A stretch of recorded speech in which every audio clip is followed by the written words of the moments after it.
The Kalari void wasn't on any updated star charts.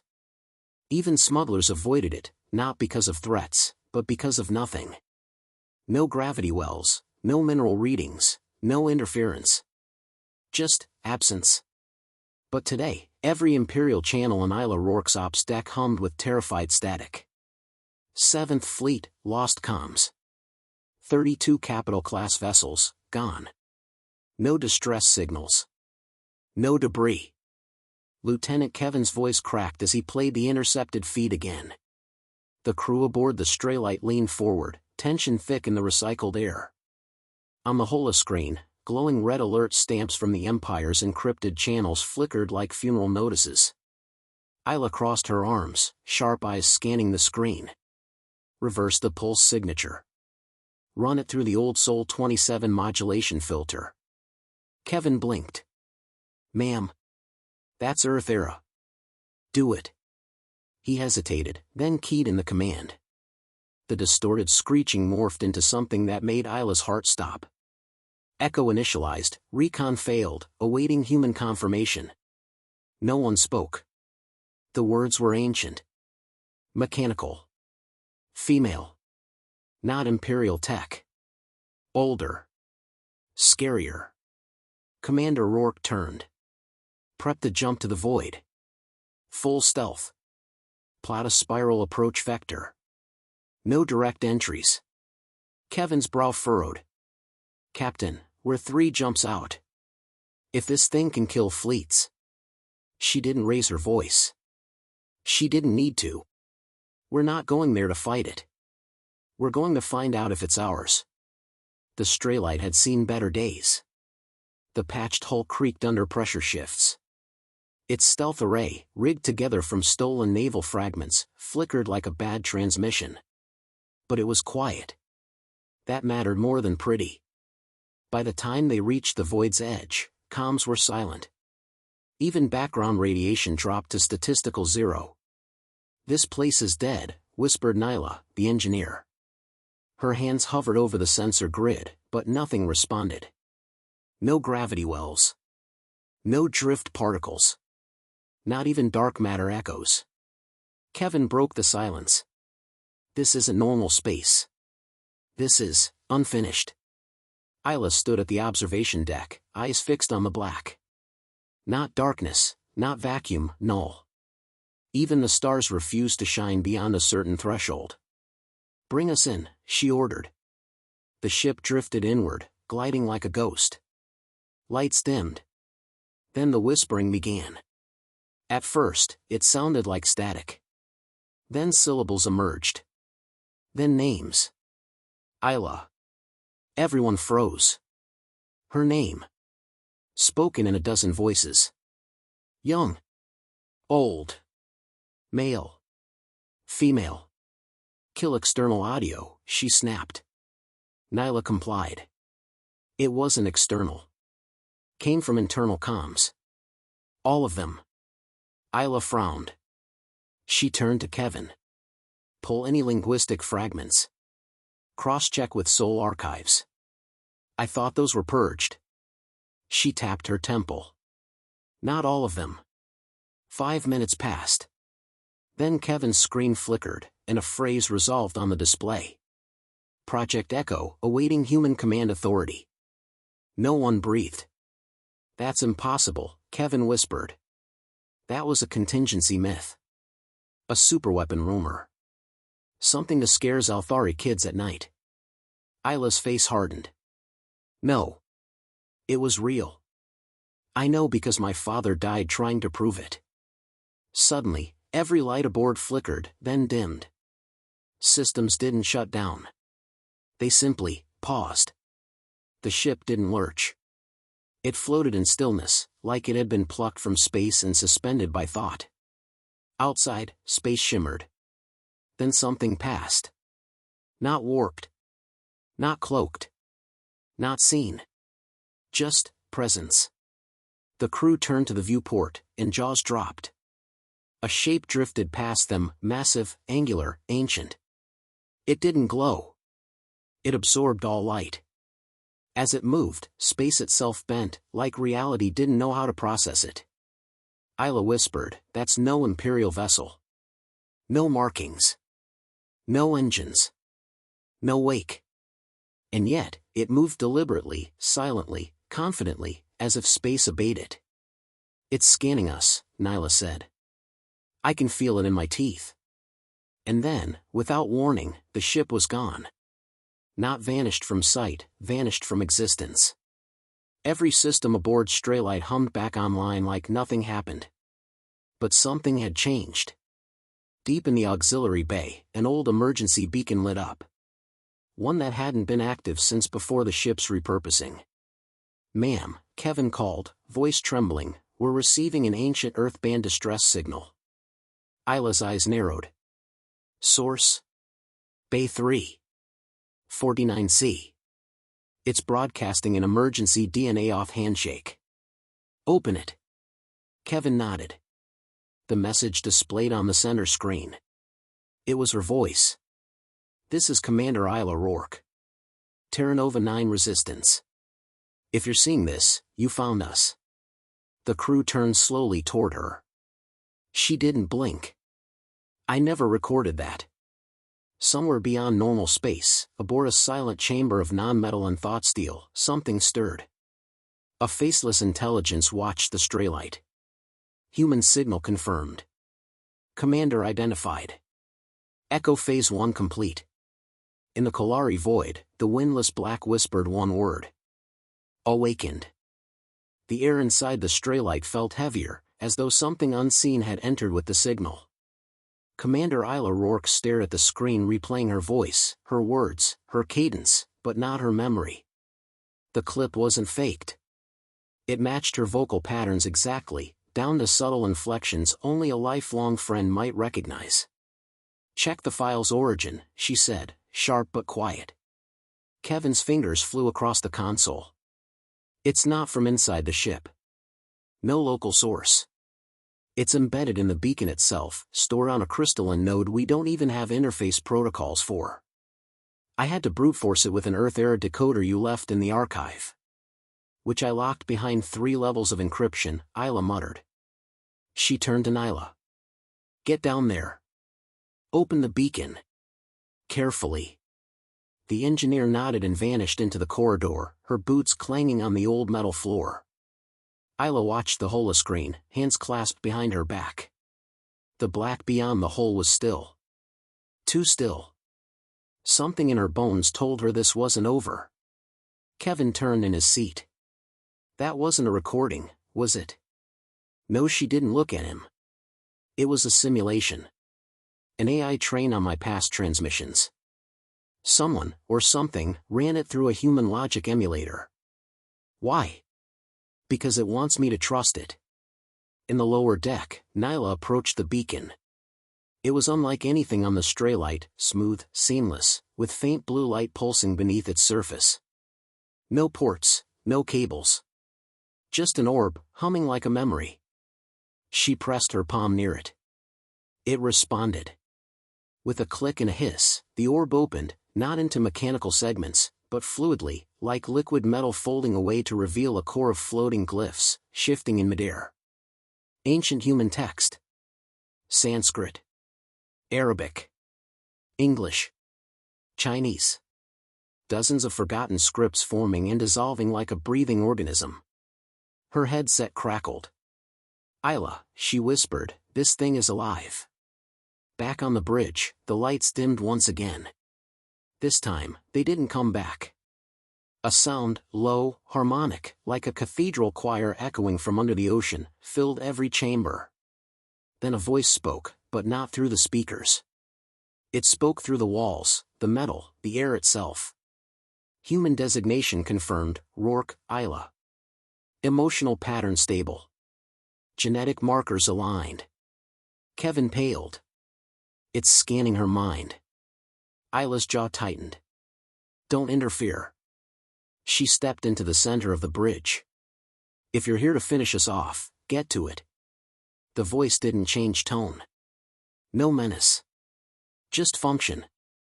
"Initiate query protocol." Subject, Isla Rourke. Purpose of incursion? She exhaled slowly. To find you. Why? Because my people are dying.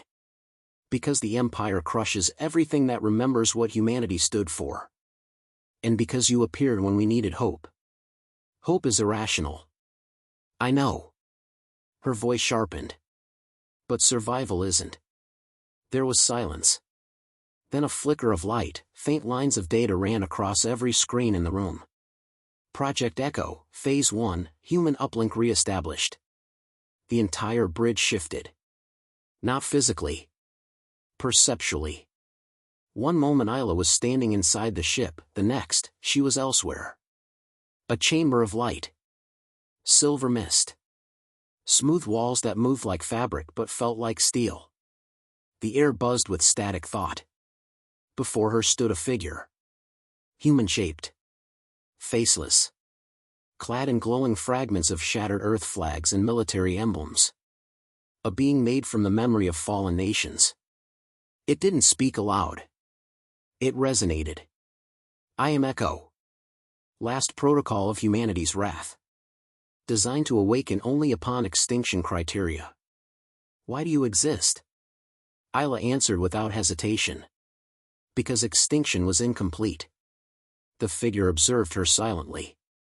This vessel, Echo said, motioning to the chamber, was built to end all that came after us. A warning. A weapon. A witness. Do you seek its judgment? No, she said, stepping forward. I seek its help. Why should it help you? Isla paused. Her hand clenched. Because I don't want vengeance. I want a future. The chamber brightened. Echo tilted its head. Spoken like the architects. Outside, stray light shimmered with unknown energy. From orbit, the Empire's early scout ships detected the pulse. The signal was not encrypted. It was a challenge.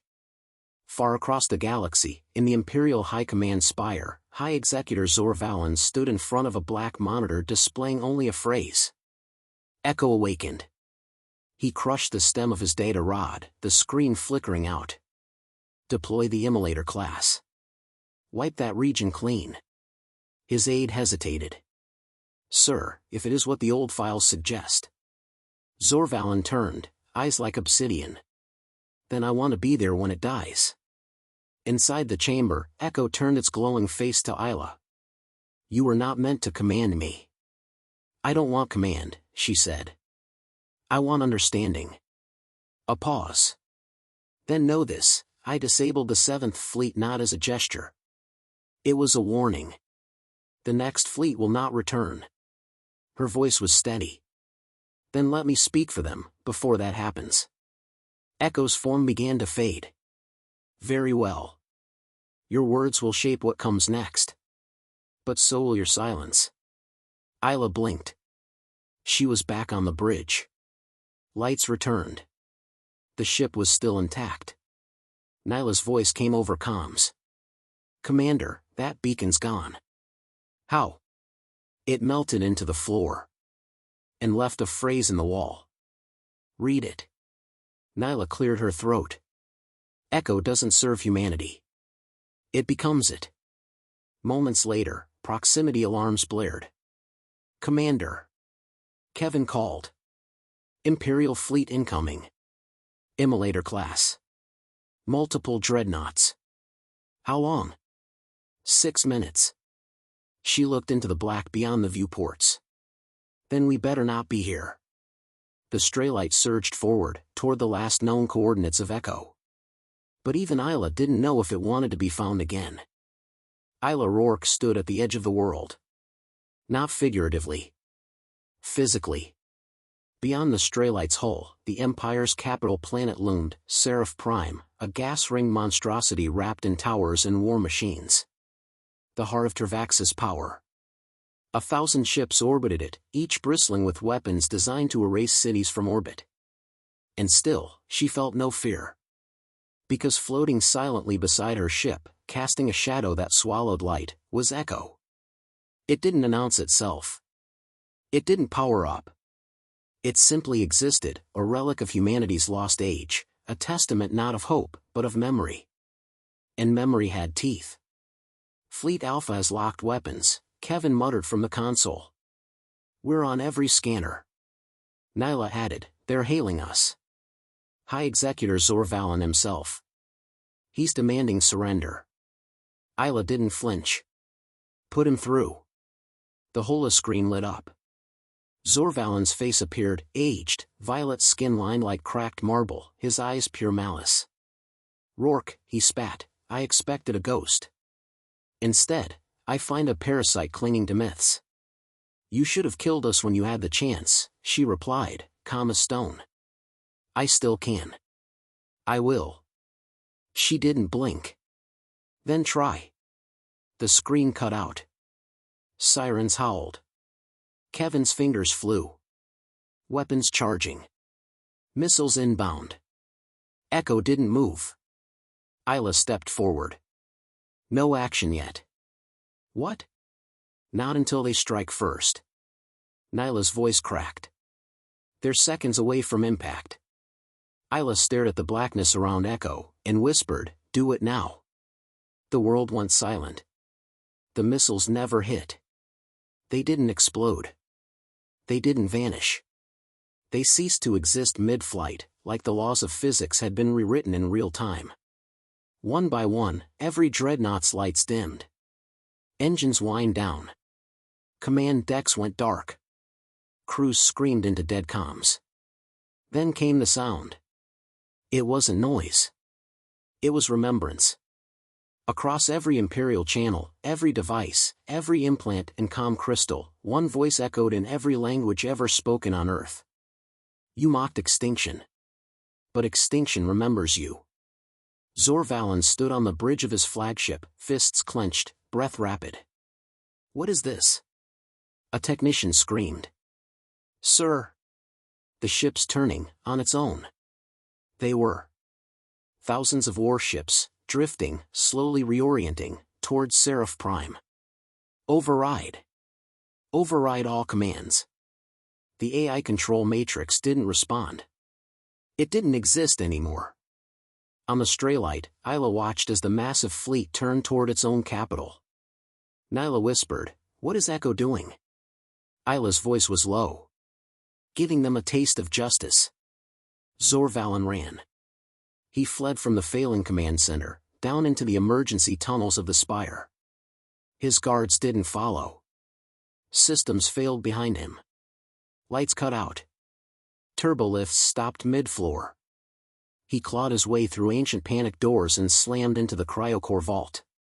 Inside, backup cores flickered. Symbols scrolled across every surface. Earth languages. Forgotten ones. Human dialects banned for centuries. He shouted, I buried you. I erased your filth from every archive, every databank. From the dark, a light pulsed. Then a voice. Not robotic. Not simulated. Real. Feminine. Human. We were never gone. We just stopped speaking your language. The spire trembled. Back in orbit, Echo activated. It didn't fire beams. It didn't launch weapons. Instead, it released a wave, a pulse of information, of thought, of identity. Every Imperial system connected to the grid received it. Every controlled planet. Every school, prison, and archive. Across the Empire, history rewrote itself, not fiction, not propaganda, truth. Holos collapsed. Statues crumbled. Records unfurled. The Empire hadn't saved the galaxy.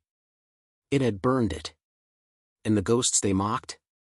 Had built it first. The Straylight rocked slightly as the pulse passed through them. Kevin leaned back, blinking. That wasn't data. That was emotion. It was memory, Isla corrected. She looked to Echo, which now hovered still, no longer glowing. A message appeared on her screen. Reconstruction protocol enabled. Humanity verified.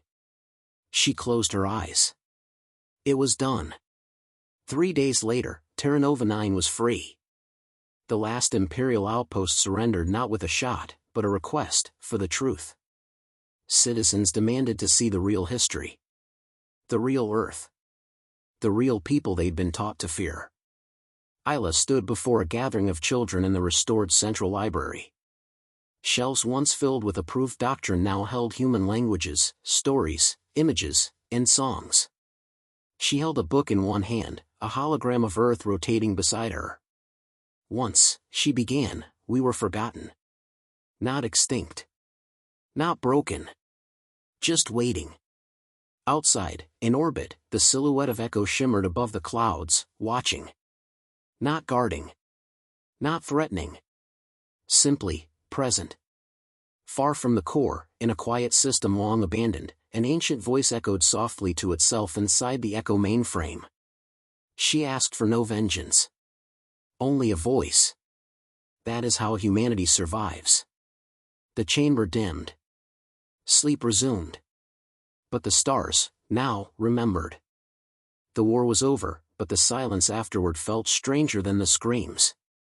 Isla Rourke stood alone on the outer deck of the Straylight, her palms pressed against the reinforced glass viewport. Below her, the scorched shell of Seraph Prime was rebuilding, not from ashes, but from the truth. 3 weeks had passed since Echo's awakening.